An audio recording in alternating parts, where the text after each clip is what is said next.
ಯಾದಗಿರಿಯಲ್ಲಿ ಅಮಾನವೀಯ ಘಟನೆಯೊಂದು ನಡೆದಿದೆ ಅನ್ನುವಂತಹ ಮಾಹಿತಿ ಸಿಗ್ತಾ ಇದೆ.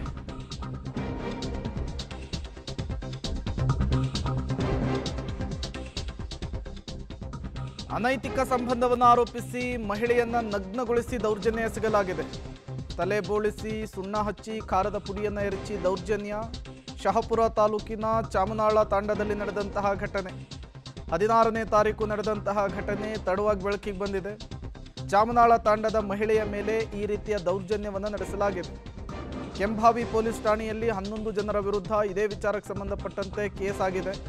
ಇಬ್ಬರು ಅರೆಸ್ಟ್ ಆಗಿದ್ದಾರೆ. 9 ಮಂದಿ ಆರೋಪಿಗಳಿಗಾಗಿ ಪೊಲೀಸರು ಶೋಧವನ್ನು ನಡೆಸ್ತಾ ಇದ್ದಾರಂತೆ.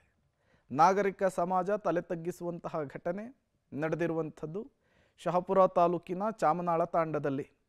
ಅನೈತಿಕ ಸಂಬಂಧ ಇದೆ ಅಂಥೇಳಿ ಮಹಿಳೆಯೊಬ್ಬರ ತಲೆಯನ್ನು ಬೋಳಿಸಿ ನಗ್ನಗೊಳಿಸಿ ಮಾರಣಾಂತಿಕ ಹಲ್ಲೆಯನ್ನು ಮಾಡಲಾಗಿದೆ ಅನ್ನುವಂತಹ ಆರೋಪ ಕೇಳಿ ಬರ್ತಾ ಇದೆ.